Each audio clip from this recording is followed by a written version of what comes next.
Hey guys, Tina here, the Critical Virgo. Welcome back to another Fragrance Fridays. If you are new to my channel, then welcome. Just so you know, I do put timestamps to everything down below. So if you want to fast forward to something, please go ahead. They're there for a reason. And if you are a fragrance lover, please subscribe. You might find your next favorite fragrance here. So this is my first Fragrance Fridays doing something other than indie, niche, or designer fragrance. So it's a little weird to me. But because of that, I felt the need to, in addition to speaking about these fragrances, give you guys, ladies, fellas, whatever, 2 fragrances from my collection that can work as either standalone scents in replacement of, or actually work really well as layering fragrances, because the notes in the Bath & Body Works products are very complementary to the perfumes that I'm going to talk about. So I'll give you a little background as far as why I picked these up and what's been going on. After SAS, I saw all these videos popping up about like these new collections for Bath & Body Works. And I've honestly never been the type to like buy a whole collection. I'm more the type of person who will go in and either repurchase something that I know that I love, because there's a few of their fragrances that I do truly enjoy. Like I've been wearing them for years and I'm just very loyal to them. And then there's, you know, their new fragrances. I might find 1, maybe 2 that I really like. And in this case, I found 2, 1 from each of their new lines. I've tried their new lines and they're both very good, but not all of them really spoke to me. These fragrances spoke to me. So the first one I'm going to go into is the lighter of the 2, and it is Dream in the Sky. Looks like this. Really pretty packaging. I'll give it to them. The thing that everybody else mentions is there's no information on the back of the spray bottles. I find that really annoying. I don't know why they can't just print the same that they do from the lotions on the back of the sprays. It's a little ridiculous if you ask me. Maybe it just costs too much, who knows. But keynotes on this: sugared lavender, honey butter, and whipped vanilla. This reminds me a lot of another fragrance that I have from Bath & Body Works. It is Vanilla Bean Noel, but obviously key difference being the vanilla, the lavender. Another thing is this is way lighter than Vanilla Bean Noel. It's like 75% lighter as far as smell goes. But I really feel like they use the same base in this as they do in that, as far as the vanilla and that like sugary butteriness go. Almost like identical, seriously. The lavender in this is really nice. It's not medicinal, and you know, even though it's like fake lavender, it's very fresh, a little soapy. So this will leave your skin like really sweet and fresh smelling. Enjoy it a lot. It reminds me of a perfume that I have, and actually one of my coworkers today made the same comment. It is Atelier Cologne's Vanilla Insensé. They share a lot of the same base and body and sweetness. It's just the main difference on this is the Dream in the Sky doesn't have like that same type of perfume quality. It does, yeah, it does wear off really fast. Also, I feel like they have like a different type of sweetness. The Vanilla Insensé is not like buttery and rich, whereas this is. They're both very sweet. So what I've been doing is I've been layering these like crazy because once the Dream in the Sky gives up, the Atelier Cologne picks up, and both of them on their own are not super strong, but when you layer them with other things, they're just absolutely incredible, and I love them. I did not purchase the body lotion for Dream in the Sky because there is none. I didn't see one at the store. They only had the body cream. They also had a body wash available, but I have a ton of body washes. I really didn't need any more, so I just picked those 2 up. So the next fragrance I have for you guys, it's actually part of the Sweet on You collection.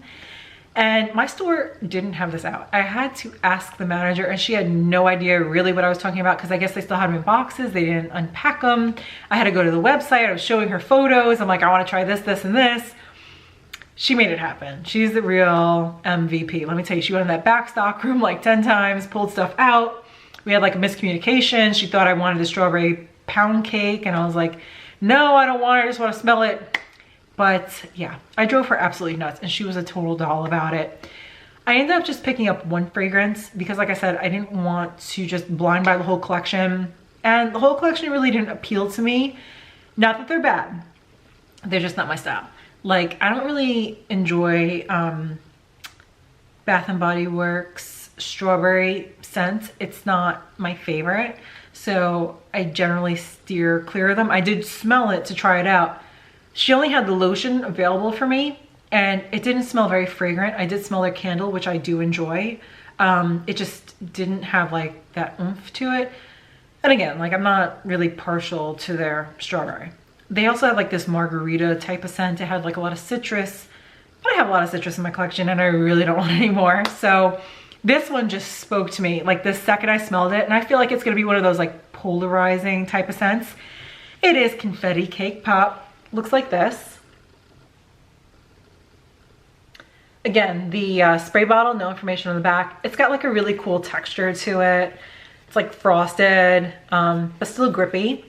And I just thought it was really pleasant. Like, how cute is this? I went for the lotion, obviously. I don't remember if they had the body cream, because I didn't, again, they didn't have anything out. But I opted for lotion, and I wanted lotion. To be honest, if they had lotion in Dream the Sky, I would have went for that instead of the cream, because I have like 15 creams from the whole SAS thing, and I will get through them, but I don't like keeping them for too long, because like I said in my other video, I don't feel like they really last. These last. I get at least 2 years out of these. Those, I don't know, maybe a year. Anyway, I digress. So this one just really spoke to me. I feel like this is really gonna be a polarizing scent. You're either gonna love it or you're gonna hate it. The fragrance notes on this: creamy cake frosting, yum. Rainbow sprinkles.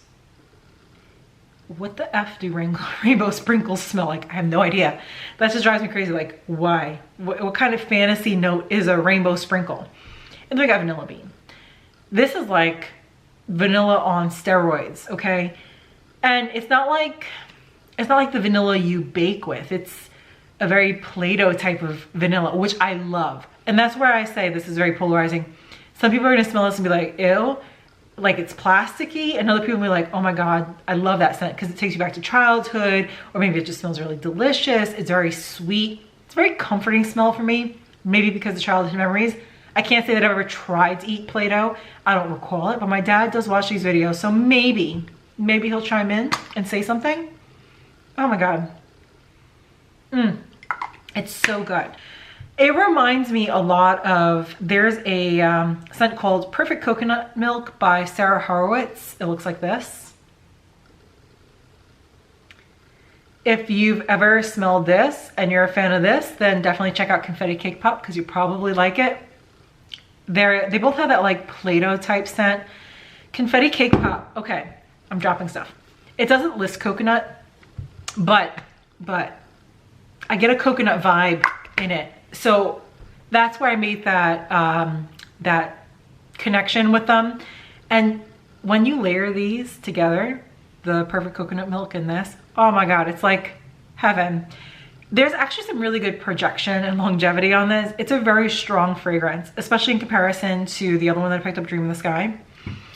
And I've only worn this to work once. Nobody's really commented on it, but then again, nobody's ever really commented on my Perfect Coconut Milk.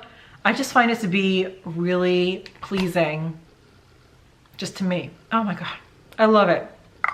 I could see myself getting a lot of use out of this one, especially like in the summer too, even though it is like a warm, you know, bakery type scent. I hear a lot of people in the Bath and Body Works community call them bakery type scents, but in my other fragrance community call them gourmands.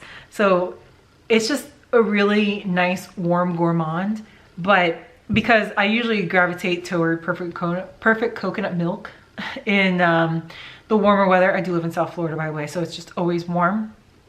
I could totally see myself wearing this all year round. If this goes on sale, like a deep discount, I'll probably pick up and stock up on this, because I can see myself really wearing this for a long time. It's gonna be one of those staples, I just know. because of the way it smells. If you layer these together, it is just beastly projection and longevity. I highly recommend it. And if you were looking for a replacement for, you know, either of these perfumes, then these Bath & Body Works fragrances would be a really great option because of the price point that they're at in comparison to the perfume. I hope you guys enjoyed this. If you have any questions, put them down below. I love hearing from y'all. And if you like more videos like this, let me know. I got plenty of Bath & Body Works fragrances. I got plenty of perfume. I can make something happen. Put some ideas down below. Love hearing from you guys. Till next Friday. Bye.